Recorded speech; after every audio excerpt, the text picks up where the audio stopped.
하나님의 말씀 보시겠습니다. 오늘 하나님 말씀은요, 사사기 9장 7절부터 15절에 있는 말씀이 되겠는데,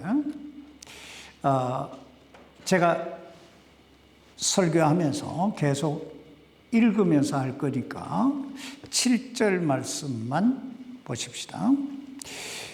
그들이 요담에게 그 일을 고하매 그가 그리심 산의 꼭대기로 가서 서서 목소리를 높여 외쳐 그들에게 이르되 너희 세겜 사람들아 내 말에 귀를 기울이라. 그리하여야 하나님께서 너희 말에 귀를 기울이시리라. 기도하십시다. 살아계신 아버지 하나님, 오늘 이 하나님 말씀이 우리 심령골수를 쪼개며 참 우리로 하여금 하나님 앞에 새롭게 거듭나는 우리의 생애가 하나님의 영광을 드러내며 하나님의 뜻을 이루어가는 귀한 생애가 될 수 있도록 도와 주옵소서. 이 연약한 종을 붙드시고 사용해 주시기를 예수님 이름으로 기도하옵나이다. 아멘. 착석해 주시기 바랍니다.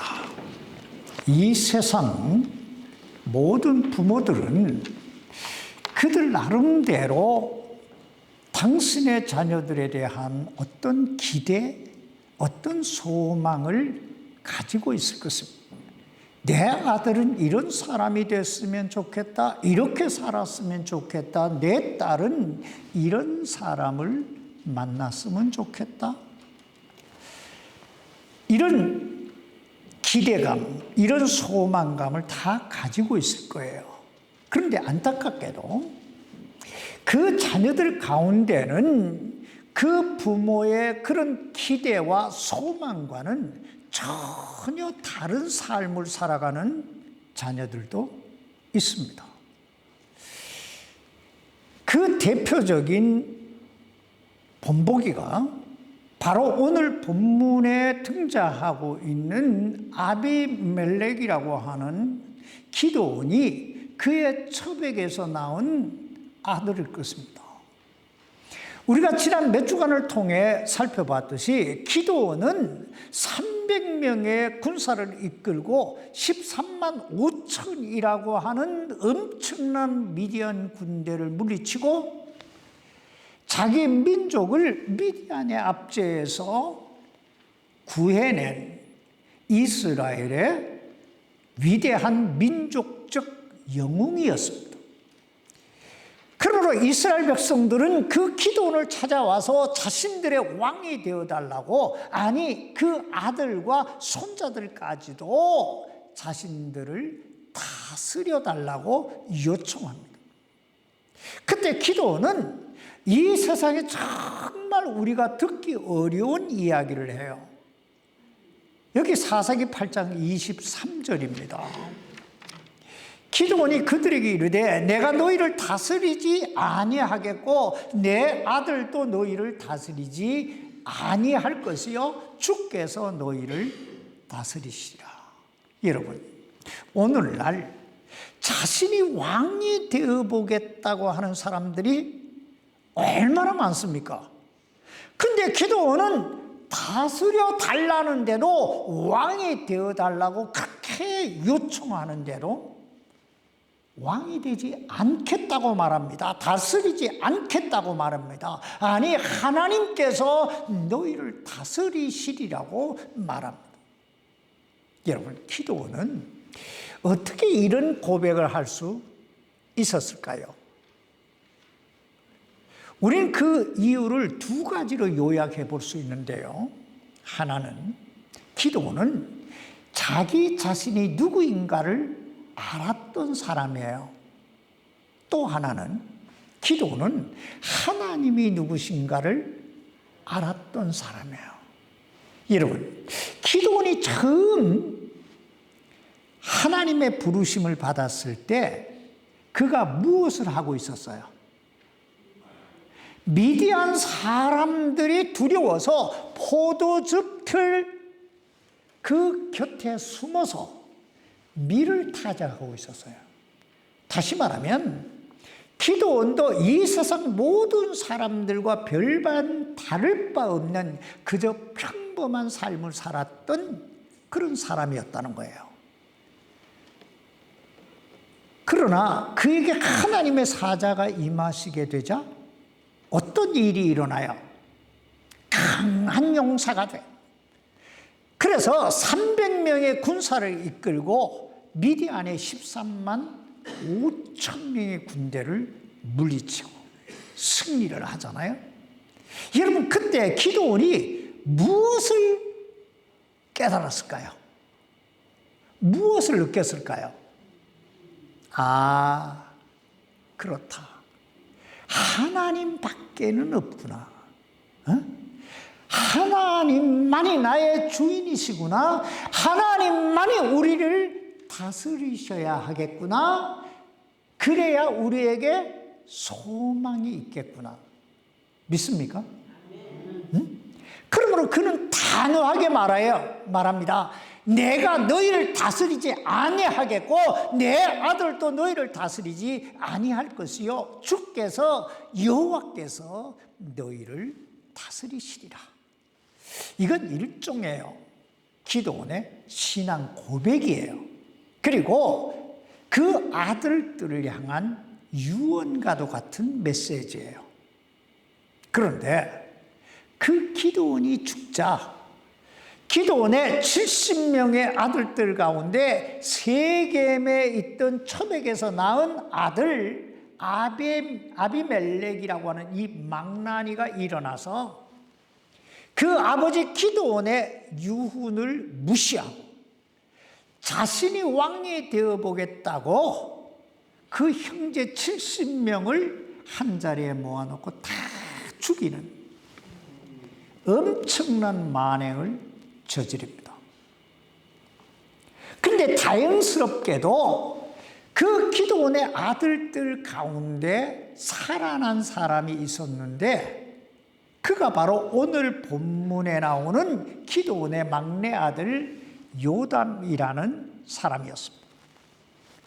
요담은 그릇된 방법으로 왕이 되어 그 하나님의 권위에 도전하고 아버지의 이름에 먹칠을 하고 나라를 어지럽히는 그 아비멜렉과 그의 추종자들을 향하여 그들의 잘못을 깨우쳐 주기 위해 오늘 본문의 메시지를 선포합니다. 그의 메시지는 이렇게 시작됩니다.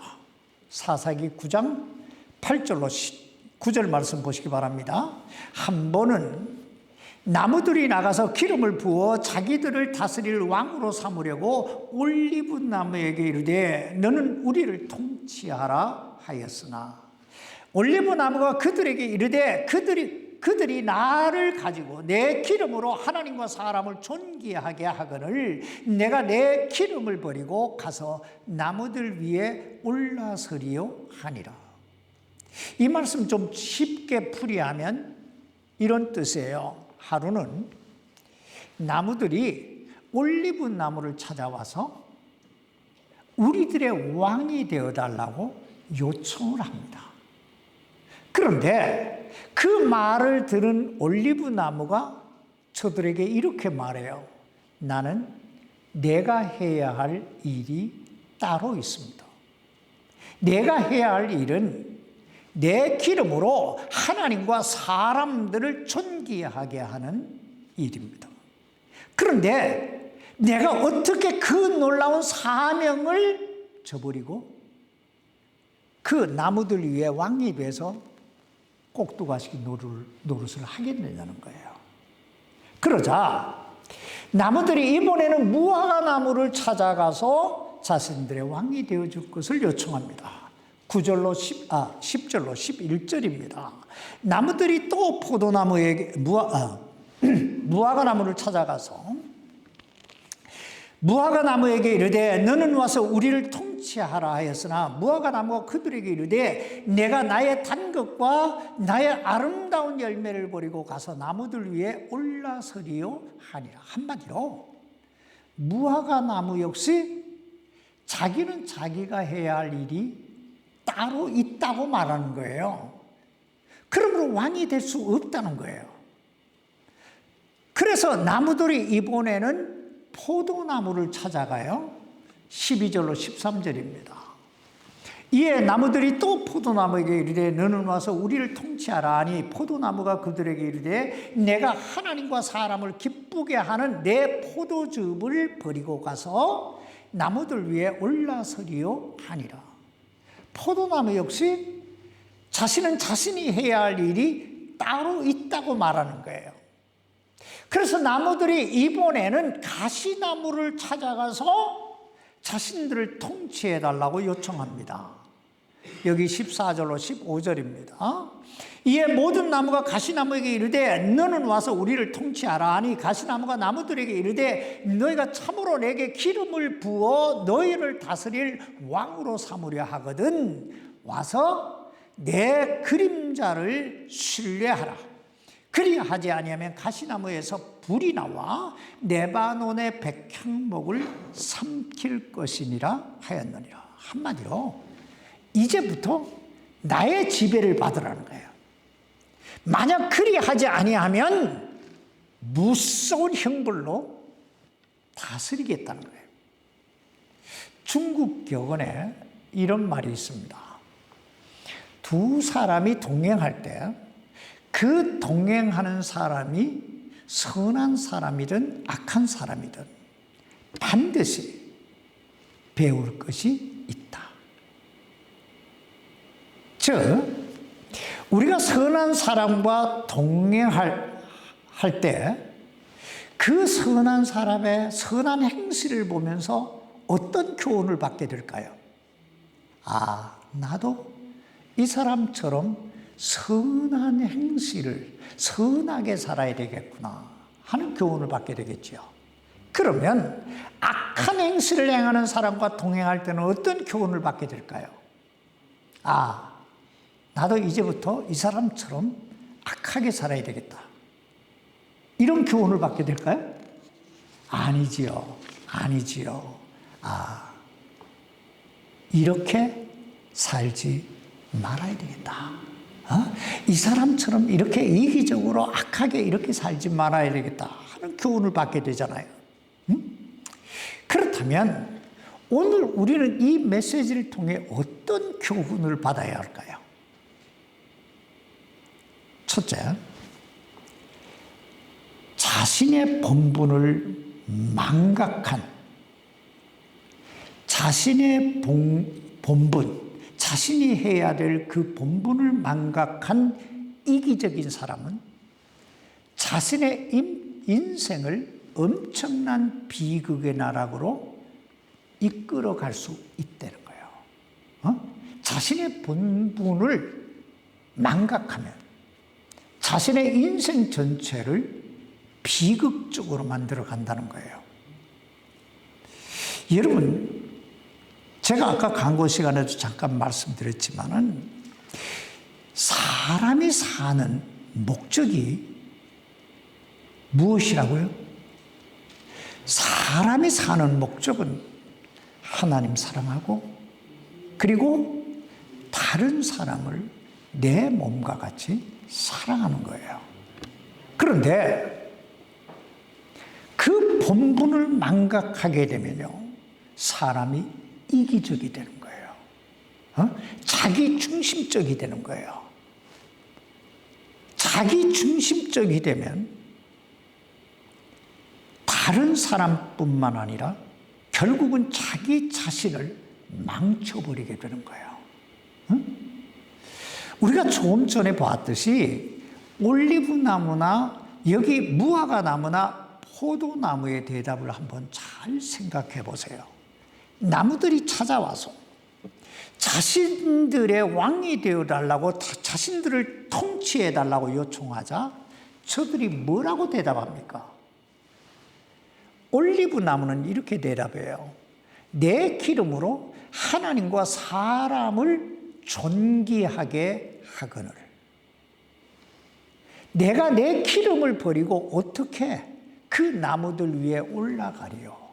한마디로 내가 이 세상에 존재하는 목적은 내 기름으로 하나님과 사람들을 존귀하게 하는 것이지 내가 누구 위에 올라가서 그들을 지배하는 것이 아니라는 거예요. 또 무화과 나무는 이렇게 말해요. 내가 나의 단 것과 나의 아름다운 열매를 버리고 가서 나무들 위에 올라서리요. 한마디로 내가 이 세상에 존재하는 목적은 달고 아름다운 열매를 맺는 것이지 왕이 되는 게 아니라는 거예요. 또 포도나무는 이렇게 대답해요. 내가 하나님과 사람을 기쁘게 하는 내 포도즙을 버리고 가서 나무들 위에 올라서리요. 즉 내가 존재하는 목적은 하나님과 사람을 기쁘게 하는 그 포도주를 만드는 것이지 누구 위에 올라가 군림하는 게 아니라는 거예요. 우린 이 세 나무의 이 이야기를 통해 기도원의 삶의 자세를 엿볼 수 있어요. 우리가 지금까지 살펴봤듯이 기도원의 생애를 살펴보면요, 하나님과 다른 사람들을 위해 산 삶을 살았던 사람이에요. 그러나 가시나무로 비유되는 이 아비멜렉의 삶을 한번 잘 생각해 보세요. 언제나 이기적이에요. 그리고 언제나 자기중심적이에요. 여러분 여기 15절 말씀 다시 보세요. 가시나무가 나무들에게 이르되 너희가 참으로 내게 기름을 부어 너희를 다스릴 왕으로 삼으려 하거든 와서 내 그림자를 신뢰하라. 그리하지 아니하면 가시나무에서 불이 나와 레바논의 백향목을 삼킬 것이니. 여러분 얼마나 이기적이고 자기중심적입니까?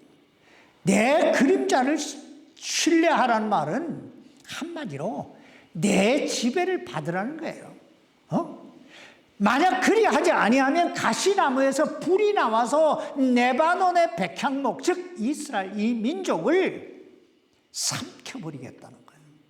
이 얼마나 무서운 협박입니까?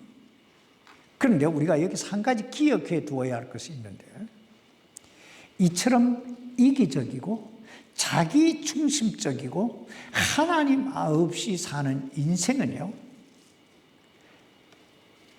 오래 가지 못한다는 거예요. 결코 오래 가지 못한다는 거예요. 여기 이 아비멜렉을 보세요. 왕 한 번 해보겠다고 자기 형제 70명을 무자비하게 죽이면서까지 그 왕의 자리에 올랐지만 결국은 3년도 못 해보고 무참하게 비참하게 죽습니다. 그러므로 우리 그리스도인은요, 항상 이 생각을 바꿔야 돼요. 우리 삶의 자세를 바꿔야 돼요. 내가 누구인가를 알아야 되고 내가 무엇을 위해 살아야 되는지 알아야 한다는 거예요. 둘째, 지배욕에 사로잡힌 인생은 결국 아무것도 얻을 수 없다는 거예요. 여러분, 올리브 나무가 자기 기름으로 하나님과 사람을 존귀하게 하겠다 하는 말이 무슨 뜻이에요? 결국은 자기를 희생하겠다는 거예요. 그래서 하나님과 다른 사람을 섬기겠다는 말이에요. 여러분, 무화과 나무가 달고 아름다운 열매를 맺겠다는 의미가 뭐예요? 결국은 하나님과 다른 사람을 섬기겠다는 말이잖아요. 나를 희생해서.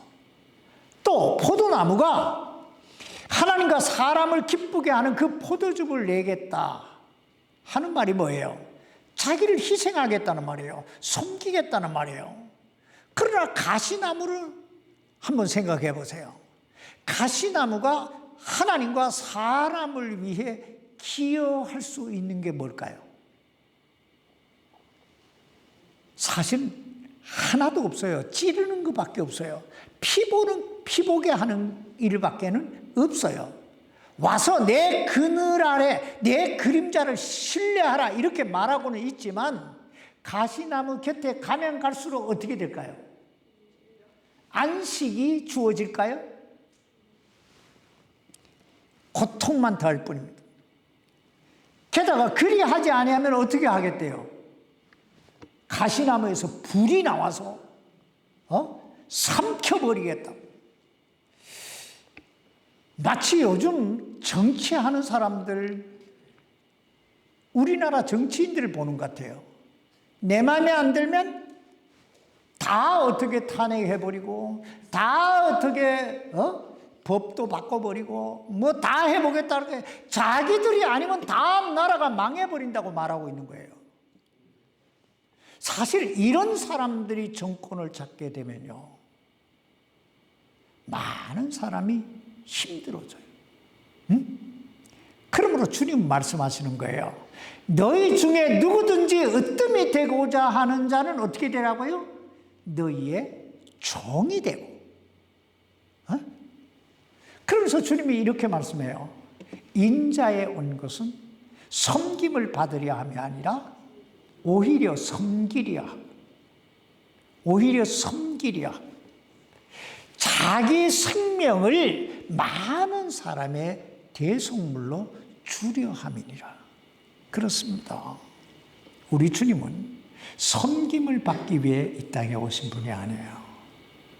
아니, 당신의 말씀대로 우리를 죄와 사망에서 구원해 주시기 위해 생명까지도 기꺼이 내어주신 분입니다. 이게 바로 그리스도인과 비그리스도인의 차이고, 이것이 바로 믿음이 있는 자와 믿음이 없는 자의 차이고, 이것이 바로 성숙한 사람과 미성숙한 사람의 차이입니다. 셋째, 비극적인 이 파괴적인 인생은요, 다른 사람의 인생을 파괴시킬 뿐만 아니라 결국은 자기 자신의 인생을 파괴시킬 수 있다는 거예요. 여기 가시나무의 비유를 잘 보세요. 가시나무는 하나님께나 사람에게나 기여한 것이 하나도 없어요. 오히려 파괴만 여기에 자행합니다. 그저 자신의 출세를 위해서라면 상대방이 누구든 전혀 상관 안 해요. 다 제거해버려요. 여기 사사기 9장 5절 말씀 한번 보세요. 사사기 9장 5절입니다. 오브라에 있던 자기 아버지 집으로 가서, 누가 갔다는 얘기예요? 아비멜렉이 갔다는 말이에요. 가서 여룻바알의 아들들, 여기 여룻바알은 기드온이 바알 신상을 흘렀다 이래서 붙여진 이름이에요. 여기 여룻바알의 아들들, 곧 자기 형제 70명을 한 돌 위에서 어떻게 해요? 죽이니라. 여러분이 얼마나 잔인하고 파괴적입니까? 이렇듯 이기적인 욕망과 지배욕에 사로잡힌 사람은요, 대단히 파괴적입니다. 여기 가시나무 보세요. 가시나무의 자랑거리라고는 날카로운 가시밖에 없어요. 집에 가서 이 사사기 9장을 꼭 한번 읽어보세요. 아비멜렉이 한 일이라고는 그저 죽이고 파괴한 일밖에 없어요. 그렇다고 이방 나라 대적들과 싸워서 뭐 이렇게 이기고 이런 게 아니에요. 전부 다 자기 형제, 자기 민족들을 이렇게 파괴시키는 거예요. 올리브 나무는 뭘 생산해요? 기름을 생산해요. 무화과 나무는요, 달고 아름다운 열매를 생산해요. 포도는요, 포도즙을 생산해요.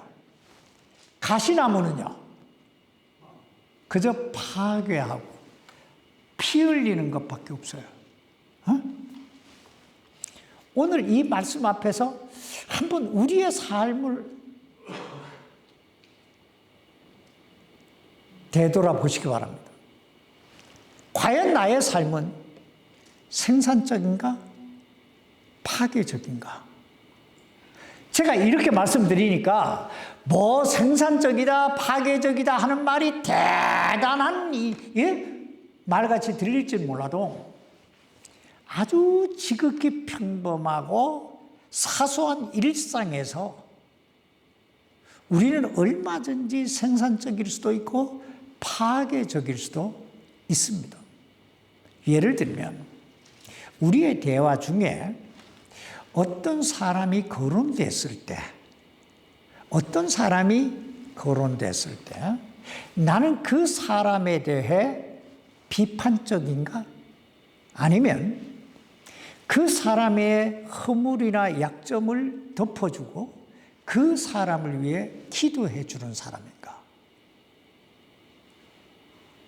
잘 생각해 보세요. 사람이 칼을 들고 휘둘러야 폭력이 되고 파괴가 되는 게 아니에요. 어떤 사람에 대해 악의적인 생각이나 악의적인 험담을 하거나 자신이 직접 확인한 일도 아님에도 불구하고 남의 말만 듣고 다른 사람을 평가하고 그 다른 사람에 대해 말을 하는 그것이 바로 폭력이고 파괴라는 사실을 우리는 알아야 돼요. 여기 세겜 사람들 보세요. 아비멜렉의 말만 듣고 따라갔다가 다 죽잖아요. 그러므로 그리스도인은 달라야 될 줄 믿습니다. 우리는 달라야 돼요. 요한복음 15장에 보면 예수님이 이렇게 말씀하세요. 나는 포도나무요, 너희는 뭐다? 가지다. 여러분, 포도나무 가지의 사명이 뭘까요? 포도나무 가지의 존재의 목적이 뭐예요? 열매를 맺는 거예요. 간단한 원리잖아요. 나는 포도나무에 너희는 가지니. 그러니까 예수님이 우리에게 요구하시는 게 뭐예요? 열매를 맺어라 이거예요. 그런데 여러분, 열매는 결코 자기를 위해 존재하지 않습니다. 생각해 보세요. 포도나무 열매가 자기를 위해 존재합니까? 다른 사람들을 위해 존재하는 거예요. 그러니까 우리 그리스도인은 누구를 위해 존재해야 되겠어요? 나만 잘 먹고 잘 살고 배 두드리기 위해서 존재해야 될까요? 우리의 존재의 목적이 다른 사람들을 위한 것이어야 돼요. 우리는 마음을 넓혀야 돼요. 생각을 넓혀야 돼요. 그러므로 이렇게 한번 생각해 보세요. 내가 있기에 내 가정이, 내 식구들이 행복하다. 내가 있기에 내 가족들이 좀 더 여유롭게 산다. 안심하고 산다. 편안하게 산다. 아니면 내가 있기에 늘 내 식구들이 불안에 떨면서 산다. 자, 내가 있기에 우리 교회가 해피하다. 내가 있기에 늘 이 사람 올까 말까 걱정한다. 우리 존재는요, 남을 위해 사는 거예요. 나를 위해 사는 게 아니에요. 주님이 그러셨잖아요. 내가 존재하기에 하나님께 영광이 될까? 아비멜렉의 비극은요, 생산적이기보다는 파괴적인 삶을 살았다는 거예요. 그런데 우리가 기억할 것은 우리의 삶이 파괴적일 때 가장 손해를 많이 보는 사람은 그 사람 본인이라는 거예요. 여기 사사기 9장 53절 보세요. 어떤 여인이 맷돌 한 짝을 아비멜렉의 머리 위로 던져 그의 두 개의 골을 다 어떻게 해요? 깨트리니라. 여러분, 이 얼마나 비참합니까? 아비멜렉이 어떤 성을 공격했는데 그 성 위에서 어떤 여인이 맷돌짝을 밑으로 던졌어요. 던졌는데 바로 정통으로 이게 맞아서 두개골이 다 깨졌다 이 말이에요. 여러분, 이 얼마나 비참합니까? 저는 가끔 성경을 읽다가요, 가슴이 뜨끔할 때가 있어요. 똑같은 말씀을 읽었는데 어떤 데는 뜨끔해요.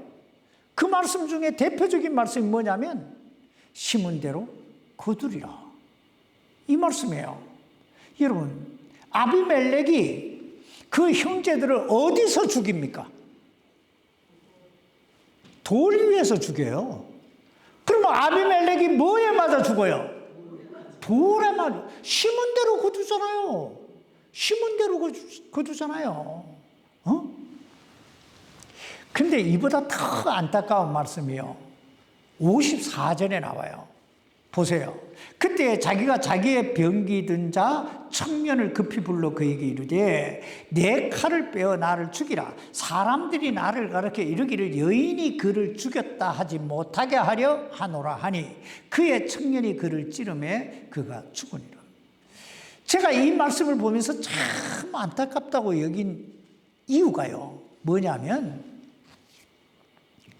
왜 이때라도 아비멜렉이 하나님을 찾지 않았느냐는 거예요. 이때라도 회개하고 하나님을 찾았더라면 그래도 그 영혼이라도 구원받을 수 있었을 텐데.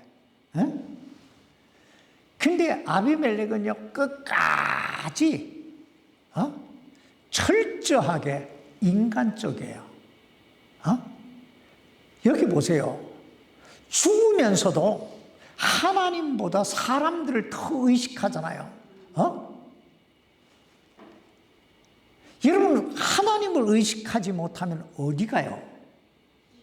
지옥 가요. 여러분, 알아야 돼요. 하나님 없으면 지옥 가요. 지금 제가 이렇게 얘기하니까 그냥 지옥이 멀리 보이죠? 까마득하게 보이죠? 천만의 만만의 말씀이에요. 지옥은요, 눈 깜짝할 사이 요 앞에 있어요. 우리의 인생 누구도 장담 못해요. 까딱하면 지옥이요. 그런데 이 아비멜렉 보세요. 여자한테 돌 맞아 죽었다는 말이 뭐 그렇게 중요하다고, 그거 의식해서 하나님을 찾지 않잖아요. 여자한테 맞아 죽었으면 어떻고, 어디에 죽었으면 어때요? 죽은 건 죽은 거지. 아비멜렉의 비극은 이거예요. 첫째, 인생의 목적을 몰랐다는 거예요. 자기 존재의 목적을 몰랐다. 두 번째 비극은요, 섬기려 하기보다는 지배하려고 했다는 거예요. 세 번째 비극은요, 생산적이기보다는 파괴적이었다는 거예요. 이런 말이 있습니다. 요거 꼭 기억하세요. 모든 것의 가치는 그것이 있어야 할 곳에 있을 때이고 그것이 해야 할 일을 할 때이다. 그렇습니다. 우리 인생의 최고의 가치는요, 하나님께서 나를 존재케 하신 그 존재의 목적을 발견하고 그 존재의 목적을 이루며 살아가는 거예요. 하나님께서 우리 모두를 그런 인생으로 만들어 주시기를 주님의 이름으로 축원합니다. 기도하십시다. 살아계신 아버지 하나님, 오늘도 하나님께서 참 우리를 사랑하셔서 하나님의 은혜의 보좌로 인도해 주시고 이 생명의 말씀을 듣게 하심을 감사합니다.